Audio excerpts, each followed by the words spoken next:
আসসালামু আলাইকুম প্রিয় শিক্ষার্থীরা, আশা করি সকলেই ভালো আছো। আজকে আমরা রসায়নের তৃতীয় লেকচারে কোয়ান্টাম সংখ্যা টপিকস আলোচনা করব। এই টপিকসটা আমাদের বইতে খুব ক্লিয়ারলি আলোচনা করা না থাকলেও এই টপিকস থেকে কিন্তু রিসেন্ট সালে বহুত পরিমাণে প্রশ্ন এসেছে। তাহলে চলো কোয়ান্টাম সংখ্যা কাকে বলে আমরা একটু শিখে আসি। কোয়ান্টাম সংখ্যা মূলত পরমাণু যে কক্ষপথে অবস্থিত সেই কক্ষপথের আকার, ওই কক্ষপথের আকৃতি, ওই কক্ষপথের কৌণিক অবস্থা এবং ওই কক্ষপথের ঘূর্ণন দিক নির্দেশ করে। তাহলে কয়টা বিষয় নির্দেশ করে? চারটি বিষয় নির্দেশ করে। কি কি? আকার, আকৃতি, কৌণিক অবস্থা এবং ওই কক্ষপথে যে ইলেকট্রনগুলো রয়েছে সেই ইলেকট্রনের ঘূর্ণন দিক নির্দেশ করে। তাহলে তোমাকে যদি বলা হয় কোয়ান্টাম সংখ্যা কাকে বলে, তুমি কিভাবে সংজ্ঞা দিবা? তাহলে কোয়ান্টাম সংখ্যার সংজ্ঞা তুমি এভাবে দিবা যে ইলেকট্রনগুলো যে কক্ষপথে অবস্থিত তার আকার, আকৃতি, কৌণিক অবস্থা, ঘূর্ণন দিক নির্দেশকারী সংখ্যাকে বলা হয় কোয়ান্টাম সংখ্যা।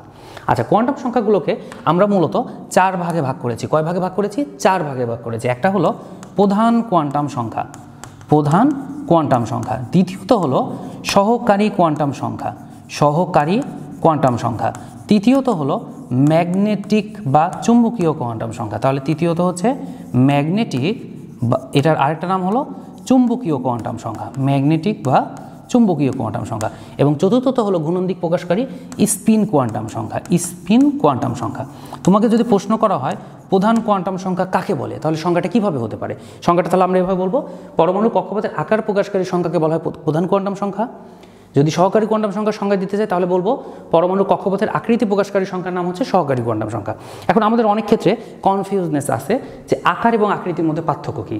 দেখো, আকার আকৃতি বিষয়টা কেমন? ধরো তুমি বড় নাকি তুমি ছোট, এটা হচ্ছে তোমার আকার। আর তুমি মোটা নাকি তুমি চিকন, এটা হচ্ছে তোমার আকৃতি। তাহলে আকার মূলত আমাদের বড় নাকি ছোট প্রকাশ করে, অর্থাৎ কে, এল, এম, এন ইত্যাদি যে সেলগুলো রয়েছে সেগুলো মূলত আকার প্রকাশ করে। আর সহকারী কোয়ান্টাম সংখ্যা কী প্রকাশ করে? আকৃতি। আকৃতি মূলত কি? আকৃতি মূলত তুমি মোটা নাকি চিকন, অর্থাৎ এস, পি, ডি, এফ এগুলো মূলত আকৃতি প্রকাশ করে। দেখো, তাহলে ম্যাগনেটিক কোয়ান্টাম সংখ্যা হচ্ছে পরমাণুর ইলেকট্রনের কৌণিক অবস্থা প্রকাশ করে, অর্থাৎ কোন এক্সিস বরাবর ইলেকট্রনগুলো রয়েছে তা প্রকাশ করে। আর স্পিন কোয়ান্টাম সংখ্যা ইলেকট্রনগুলোর ঘূর্ণন দিক প্রকাশ করে, অর্থাৎ ইলেকট্রনগুলো ঘড়ির কাঁটার দিকে ঘুরছে নাকি ঘড়ির কাঁটার বিপরীত দিকে ঘুরছে তা প্রকাশ করে। দেখো, কোন কোয়ান্টাম সংখ্যাকে কি দ্বারা প্রকাশ করা হয়ে থাকে? প্রধান কোয়ান্টাম সংখ্যাকে এন দ্বারা, সহকারীকে এল দ্বারা, ম্যাগনেটিককে এম দ্বারা এবং স্পিনকে এস দ্বারা প্রকাশ করা হয়ে থাকে। প্রত্যেক কোয়ান্টাম সংখ্যা কিন্তু আলাদা আলাদা মানের নির্ভরশীলতা রয়েছে। যেমন ধরো, প্রধান কোয়ান্টাম সংখ্যা নির্ভর করে কক্ষপথ বা শক্তি স্তরের উপরে, কক্ষপথ বা শক্তি স্তরের উপরে, এগুলোকে আমরা বলে থাকি সেল, এগুলোকে আমরা আবার বলে থাকি শক্তি স্তর, শক্তি স্তর। এই শক্তি স্তরের আরেকটা নাম হচ্ছে অরবিট, শক্তি স্তরের একটা নাম তাহলে কি? অরবিট। তাহলে প্রধান কোয়ান্টাম সংখ্যা মূলত কক্ষপথ বা সেলের উপর নির্ভর করে, এদেরকে আমরা শক্তি স্তরও বলে থাকি, এদের আরেকটা নাম হচ্ছে অরবিট। আমাদের সহকারী কোয়ান্টাম সংখ্যাতে সেটি তার সামনেরটার উপর নির্ভর করে, অর্থাৎ কার উপরে? প্রধান কোয়ান্টাম সংখ্যার উপর নির্ভর করে। এর মান হয় 0 থেকে n-1 সংখ্যক, n-1 সংখ্যক মান হয়। আমাদের সহকারী কোয়ান্টাম সংখ্যার মানগুলোকে আমরা বলে থাকি উপশক্তি স্তর। কি বলে থাকি? উপশক্তি স্তর বলে থাকি। এগুলো আসলে এসপিডিএফ দ্বারা প্রকাশ করা হয়ে থাকে। আচ্ছা, ম্যাগনেটিক কোয়ান্টাম সংখ্যা একই করে যে তার সামনেটার উপর নির্ভর করে, মানে কার উপরে? এল এর উপর নির্ভর করে। এর মান হয় -L থেকে +L সংখ্যক, -L থেকে +L সংখ্যক। এর মধ্যে দেখো 0 কিন্তু ইনক্লুড রয়েছে। আমাদের ম্যাগনেটিক কোয়ান্টাম সংখ্যার মানগুলোকে আমরা অরবিটাল বলে থাকি, অরবিটাল বলে থাকি। তাহলে কোন অক্ষ বরাবর আমাদের ইলেকট্রনগুলো রয়েছে, PX নাকি PY, এগুলো মূলত অরবিটাল। এবার স্পিন কোয়ান্টাম সংখ্যা S, এটি নির্ভর করে তার সামনেটার উপরে, মানে কার উপরে? ম্যাগনেটিক কোয়ান্টাম সংখ্যা M এর উপরে। দেখো, এর মান হয় M সংখ্যক, M সংখ্যক বলতে M এর সংখ্যা কয়টা আছে সেই সংখ্যক +-1/2। আচ্ছা, আমরা অনেক ক্ষেত্রে এই +-1/2 নিয়ে একটু কনফিউজ থাকি যে +-1/2টা আসলে কোথা থেকে এসেছে। দেখো, এই +-1/2টা আসলে মূলত কোথা থেকে এসেছে? এই +-1/2 মূলত আমাদের কোনো একটা এক্সিসে যে ইলেকট্রনগুলো ওয়েভলেন্থ তৈরি করছে সেই ওয়েভলেন্থগুলো থেকে এসেছে। ধরো এটা একটা এক্সিস, এই এক্সিসের ওপর এটা হচ্ছে একটা ইলেকট্রনীয় ওয়েভ। আমরা ইলেকট্রনীয় ওয়েভের এই ওপরের অংশকে আমরা যদি এইখানে বসিয়ে দিই তাহলে দেখো তো অনেকটা এরকম একটা শেপ পাওয়া যাবে। তাহলে এটা মূলত কি? একটা পূর্ণচক্র, আমাদের যার ওপরের অংশের দিক রয়েছে ঘড়ির কাঁটার দিকে আর নিচের অংশের দিক রয়েছে ঘড়ির কাঁটার বিপরীত দিকে। তাহলে আমাদের দুইটা অর্ধচক্র মিলে আমাদের কিন্তু একটা পূর্ণচক্র এখানে সৃষ্টি হয়েছে। আমাদের ওপরের অংশকে আমরা যদি ঘড়ির কাঁটার দিকে তাই প্লাস ধরি, নিচের অংশকে ধরলাম মাইনাস। তাহলে ওপরের অংশ যেহেতু অর্ধেক অংশ, অর্ধেক চক্র, তাই এটাকে ধরলাম +1/2, আর নিচের অংশকে যেহেতু অর্ধেক তাই এটাকে ধরলাম -1/2। এই প্লাস মাইনাস মূলত আমাদের কিন্তু দিক নির্দেশ করছে। প্লাস মাইনাস কি নির্দেশ করছে? দিক। আমরা সবসময় ঘড়ি কাটার দিকে প্লাস ধরবো, ঘড়ি কাটার বিপরীত দিকে মাইনাস ধরবো। তাহলে প্লাস মাইনাস হাফের মধ্যে ইলেকট্রন কয়টা? 2টা। প্লাস মাইনাস হাফের মধ্যে ইলেকট্রন আছে 2টা। আমরা তাহলে কোন কক্ষপথে বা কোন অরবিটালে কয়টা করে ইলেকট্রন, এটাও কিন্তু এই স্পিন কোয়ান্টাম সংখ্যা থেকে নির্ণয় করতে পারি। আচ্ছা দেখো, আমরা এবার নির্ণয় করব আমাদের কে এল এম এন প্রত্যেক কক্ষপথের জন্য যে 4টা কোয়ান্টাম সংখ্যার মান হয়, কি কি মান হয়। যদি আমরা বলি কে সেল, তাহলে কে সেলের জন্য প্রধান কোয়ান্টাম সংখ্যা এন এর মান কত? দেখো এন সমান 1, এটা সমান কে সেল হয়। এটা আমরা কিন্তু বোর পরমাণু মডেলে শিখেছি। তার মানে কে সেলের জন্য এন এর মান কত? 1। এন এর মান যদি 1 হয় তাহলে আমাদের এল এর মান কত হবে? দেখো তাহলে আমার এল এর মান কত হবে? এল এর মান হবে 0 থেকে 1 - 1 সংখ্যক, অর্থাৎ 0 থেকে 0 - 1 মানে কি 1 - 1, তার মানে আমাদের 0 সংখ্যক, অর্থাৎ 0 থেকে 1 - 1 সংখ্যক, অর্থাৎ 0 থেকে 0 সংখ্যক, অর্থাৎ শুধু 0। তাহলে আমার এল এর মান হয়েছে কত? শুধু 0 হয়েছে। আচ্ছা দেখো, এল এর মানের উপর ভিত্তি করে আমার কিন্তু এম এর মান হবে। এম এর মান কত হবে? -l থেকে +l সংখ্যক। তাহলে আমাদের এই যে সূত্রগুলো, এই সূত্রগুলো কিন্তু আমাদেরকে মনে রাখতে হবে। এই সূত্রগুলো মনে রাখলে আমরা কিন্তু খুব সহজে আমরা এল এর মান এম এর মান হিসেব করতে পারবো। তাহলে দেখো এম এর মান আসলে মূলত -l থেকে +l সংখ্যক হয়, অর্থাৎ -0 থেকে +0 সংখ্যক, অর্থাৎ এখানে কিন্তু শুধুই 0 হবে। আচ্ছা তাহলে আমার এম এর মান হলো শুধু 0। এবার আমরা আসি স্পিন কোয়ান্টাম সংখ্যা এস এর মান কত। দেখো এস এর মান হচ্ছে m সংখ্যক +-হাফ। এম এর মান আছে কয়টা? একটা, তার মানে 1 সংখ্যক +-হাফ। যেহেতু আমি পূর্বেই বলেছি +-হাফের মধ্যে ইলেকট্রন আছে 2টা। দেখো তাহলে আমার কে সেলে ইলেকট্রন কয়টা? 1 × 2 অর্থাৎ 2টা, 1 × 2 অর্থাৎ 2টা। আচ্ছা আমরা এবার পরবর্তী কক্ষপথে যাই। যদি তোমার বলা হয় এল সেল, এল হচ্ছে আমার 2 নম্বর কক্ষপথ, তাহলে এল সেলের জন্য এন সমান কত হবে? এল সেলের জন্য এন সমান হবে 2, অর্থাৎ 2 নম্বর কক্ষপথে আমাদের এন সমান 2 এর জন্য এল সেল হয়ে থাকে। আচ্ছা এল সেলের জন্য দেখো আমার সহকারী কোয়ান্টাম সংখ্যা এল এর মান কত হবে? এল এর মান হবে 0 থেকে 2 - 1 সংখ্যক, অর্থাৎ 0 থেকে 1 সংখ্যক, তার মানে 0 এবং 1, এই দুইটা আমার এল এর মান হচ্ছে। এল এর মানের উপর ভিত্তি করে এবার এম এর মান কত হবে? তাহলে এম এর মান কত হবে? যখন দেখো এল সমান 0 তখন একবার মান লিখবো, এল সমান 1 এর জন্য আরেকবার মান লিখবো। যখন এল সমান 0 তখন -0 থেকে +0 অর্থাৎ শুধু 0। যখন এল সমান 1 তখন -1 থেকে +1 সংখ্যক, অর্থাৎ -1 0 +1, এই কয়েকটি মান হবে। দেখো আমি কিন্তু এখানে এম এর মান পেয়েছি কয়টি? এম এর মান পেয়েছি 4টি। তাহলে আমার স্পিন কোয়ান্টাম সংখ্যা এস এর মান কত হলো? 4 +-হাফ হলো। তার মানে আমার ইলেকট্রন আছে কয়টা? 4 × 2 8টা, অর্থাৎ 2 নম্বর কক্ষপথে ইলেকট্রন থাকে 8টা। আমরা যদি এম সেলের কথা বলি, এম সেল হচ্ছে 3 নম্বর কক্ষপথ, তাহলে এম সেলের জন্য এন এর মান কত? এন এর মান হচ্ছে 3। দেখো এন এর মান যদি 3 হয় তাহলে এল এর মান কত হবে? এল এর মান হবে 0 থেকে 3 - 1 সংখ্যক, অর্থাৎ 0 এবং 2। তাই এল সমান হচ্ছে 0 থেকে 2, অর্থাৎ 0, 1 এবং 2, অর্থাৎ 3টা মান হয়েছে। দেখো ম্যাগনেটিক কোয়ান্টাম সংখ্যা এম এর মান তাহলে এই ক্ষেত্রে কত? যদি এল সমান 0 হয়, ম্যাগনেটিকের মান ছিল -0 থেকে +0, অর্থাৎ শুধু 0। যখন এল সমান 1 হবে তখন এম এর মান হচ্ছে -1 0 +1, অর্থাৎ -1 থেকে +1 সংখ্যক। যখন এল সমান 2 হবে তখন আমার এল এর মান এর সাপেক্ষে এম এর মান কত হবে? -2 -1 0 +1 +2, এই সংখ্যক। দেখো আমরা কিন্তু এম এর মান এখানে টোটাল কয়টা পেয়েছি? এম এর মান পেয়েছি টোটাল 9টি পেয়েছি।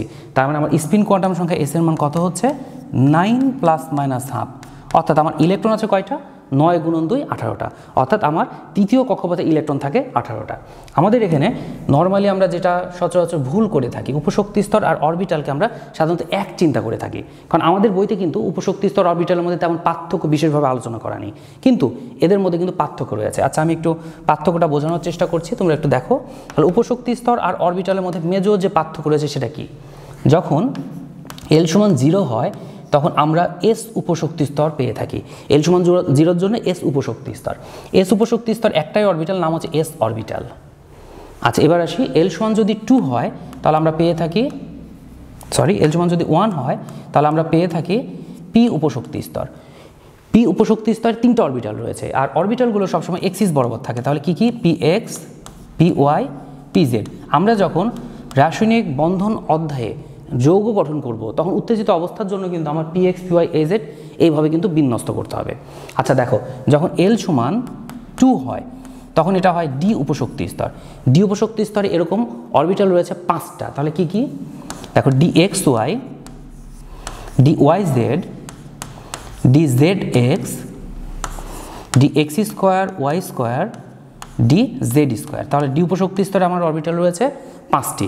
দেখো তাহলে আমরা যখন অরবিটাল বলছি সঙ্গে কিন্তু এক্সিস থাকছে, আমি যখন উপশক্তি স্তর বলছি তখন কিন্তু এক্সিস থাকছে, তখন শুধু এস পি ডি এভাবে হচ্ছে। তাহলে যখন তোমাকে পি এক্স অথবা ডি এক্স ওয়াই এগুলো বলা হবে তার অর্থ হচ্ছে তুমি কিন্তু অরবিটাল বলছো, আর যখন শুধু এসপিডি বলা হবে তার অর্থ হচ্ছে তুমি উপশক্তি স্তরে রয়েছো। তাহলে একটা কক্ষপথের মধ্যে অনেকগুলো উপশক্তি স্তর থাকে, আবার প্রত্যেক উপশক্তি স্তরের মধ্যে কয়েকটা করে অরবিটাল থাকে। আমরা যেহেতু শুনেছি যে প্রত্যেক অরবিটাল ইলেকট্রন থাকে 2টা, কয়টা থাকে? 2টা থাকে। দেখো তাহলে 2 2 2, তার মানে টোটাল পিতে ইলেকট্রন থাকবে কয়টা? পি উপশক্তি স্তরে ইলেকট্রন থাকবে 6টা। ঠিক একইভাবে দেখো 5টা অরবিটালে প্রত্যেকটায় 2টা করে ইলেকট্রন, তাই ডি উপশক্তি স্তরে আমার ইলেকট্রন সংখ্যা 10টি। যেহেতু এস উপশক্তি স্তর একটা অরবিটালে রয়েছে তাই এস ইলেকট্রন সংখ্যাও 2টি। এইভাবে আমরা কোন উপশক্তি স্তর কয়টা ইলেকট্রন থাকতে পারে এটাও কিন্তু কাউন্টিং করতে পারি। আচ্ছা তাহলে আমরা আবার ফিরে আসি আমাদের আলোচনায়। আমরা ছিলাম কোথায়? আমরা ছিলাম বিভিন্ন কোয়ান্টাম সংখ্যার মানে। আচ্ছা এখন আমরা দেখব বিভিন্ন কোয়ান্টাম সংখ্যার উপরে ভিত্তি করে এই উপশক্তি স্তরের অরবিটালগুলো কি হয়। দেখো আমাদের যেহেতু n = 1 হচ্ছে 1 নম্বর কক্ষপথ আর l = 0, তার মানে এটা হচ্ছে 1 নম্বর কক্ষপথের s উপশক্তি স্তর, অর্থাৎ 1s উপশক্তি স্তর। 1s এ একটাই অরবিটাল আছে, তাহলে নাম কি? নাম হচ্ছে 1s। এস উপশক্তি স্তরে একটা অরবিটাল এস অরবিটাল, তাই 1s উপশক্তি স্তরে একটাই অরবিটাল 1s অরবিটাল। দেখো যখন l = 2 2 নম্বর কক্ষপথে এসে তাহলে এটা হচ্ছে 2s, সরি l = যখন 0 হচ্ছে তখন 2 নম্বর কক্ষপথে এসে হচ্ছে 2s। যখন l = 1 হচ্ছে তার মানে এটা হলো p উপশক্তি স্তর, তাহলে 2 নম্বর কক্ষপথের জন্য এটা হলো 2p। দেখো s উপশক্তি স্তরে একটাই অরবিটাল তাই এটা হলো 2s অরবিটাল। p উপশক্তি স্তরের 3টা অরবিটাল তাই এটা হলো 2px 2py 2pz। একইভাবে 3 নম্বর কক্ষপথের যখন l = 0 এটা 3s, l = 1 এটা হচ্ছে 3p, l = 2 এটা হচ্ছে 3d। s উপশক্তি স্তর একটা অরবিটাল, নাম হচ্ছে 3s অরবিটাল। পিতে 3টা অরবিটাল কি কি? 3px 3py একইভাবে 3pz। দেখো ডিতে একইভাবে আমাদের কয়টা অরবিটাল রয়েছে? 5টি। তাহলে কি কি? একটা হলো 3dxy 3dyz 3dzx 3dx² y² 3dx² y² 3dz², অর্থাৎ আমার ডি উপশক্তি স্তরে 5টি অরবিটাল রয়েছে। তাহলে উপশক্তি স্তর থেকে অরবিটালগুলোকে বিন্যাস করা আমরা ইনশাল্লাহ পারবো। এবার আমরা আমাদের প্রয়োগিক কিছু প্রশ্ন দেখে আসি যে প্রশ্নগুলো সচরাচর আমাদের পরীক্ষায় এসে থাকে। যেমন আমাদের খুব কমন একটা প্রশ্ন হচ্ছে 2D বা 3F অরবিটালগুলো সম্ভব নাকি সম্ভব নয়। আমরা নর্মালি কিন্তু এই প্রশ্নগুলোর উত্তরগুলো একটু আননোন হিসেবে, মানে অজানা উত্তর হিসেবে মুখস্থ করে থাকি এবং না বুঝে মুখস্থ উত্তরই কিন্তু পরীক্ষায় লিখে আসি। তোমরা একটু মনোযোগ দিয়ে বুঝে আমাদের উত্তরগুলোকে গুছিয়ে নিবা। দেখো তোমাকে যদি প্রশ্ন করা হয় 2D অরবিটাল সম্ভব কিনা বা 2D অরবিটাল সম্ভব নয় কেন, আমরা উত্তরটা কিভাবে দিব? তাহলে ফার্স্ট কথা হলো 2D অরবিটাল থেকে তুমি দেখতে পাচ্ছ যে প্রধান কোয়ান্টাম সংখ্যা n এর মান কত? প্রধান কোয়ান্টাম সংখ্যা n এর মান হচ্ছে 2।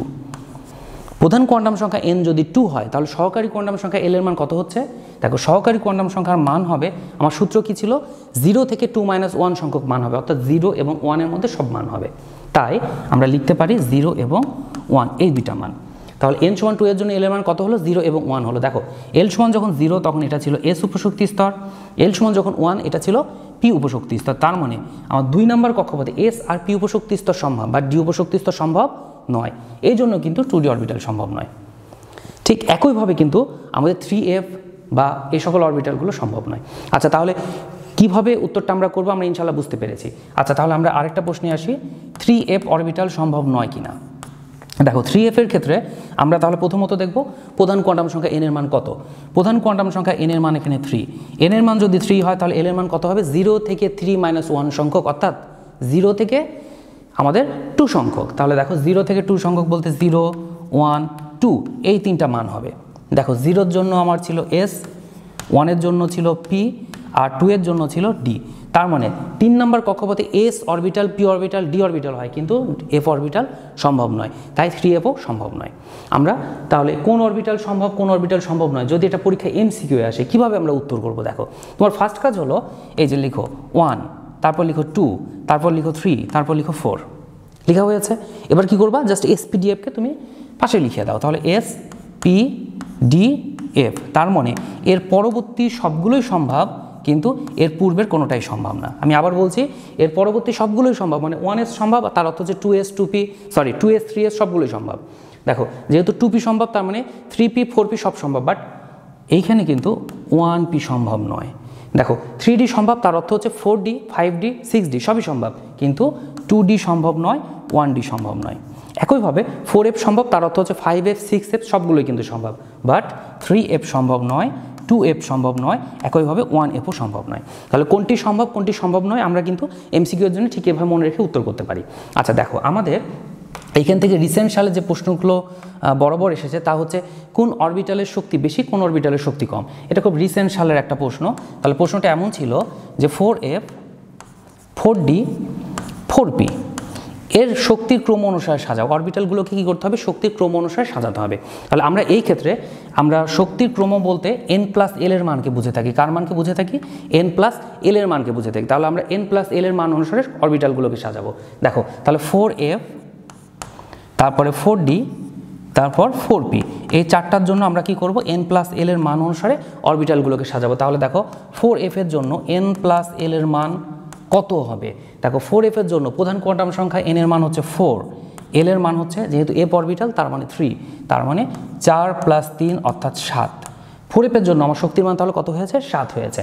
দেখো 4d এর জন্য n+l এর মান, তাহলে এখানে n এর মান কত? 4, d এর জন্য l এর মান কত? 2, তার মানে 4 + 2 অর্থাৎ 6। একইভাবে 4p এর জন্য দেখো n+l এর মান, তাহলে আমার যেহেতু এখানে n হচ্ছে 4, তাহলে 4 + p উপশক্তি স্তরের জন্য আমাদের 1 অর্থাৎ 5। তাহলে আমরা যদি শক্তির ক্রম অনুসারে সাজাতে চাই, সবচেয়ে উচ্চ শক্তি কোনটা? সবচেয়ে উচ্চ শক্তি হচ্ছে 4f, তারপর 4d, তারপর 4p। এটা হচ্ছে শক্তির ক্রম অনুসারে সাজানো। তাহলে আমরা n+l এর ভিত্তিতে কিন্তু এই শক্তির ক্রম অনুসারে অরবিটালগুলোকে সাজাবো। আমাদের পরীক্ষায় কিন্তু রিসেন্ট সাল এমসিকিউ এরকম প্রশ্ন আসছে যে 4f এর জন্য বা আমাদের 5f এর জন্য n+l এর মান কত হবে। আমরা কিন্তু ঠিক এইভাবেই উত্তরটা করতে পারবো। তাহলে আমাদের কোয়ান্টাম সংখ্যার টপিক্সটা আমাদের বইতে খুব হালকাভাবে আলোচনা থাকলেও রিসেন্ট সালগুলো থেকে যেহেতু অনেক বেশি প্রশ্ন আসছে, তাই তোমরা অবশ্যই এই কনসেপ্টটাকে ক্লিয়ার রাখার চেষ্টা করবা। আর আমি যতটুকু টপিক্স আলোচনা করলাম ইনশাল্লাহ এতটুকু ক্লিয়ার করলে আমরা পরীক্ষার সঠিক উত্তর দিতে পারবো। তাহলে আজকের মধ্যে এ পর্যন্তই। আল্লাহ হাফেজ।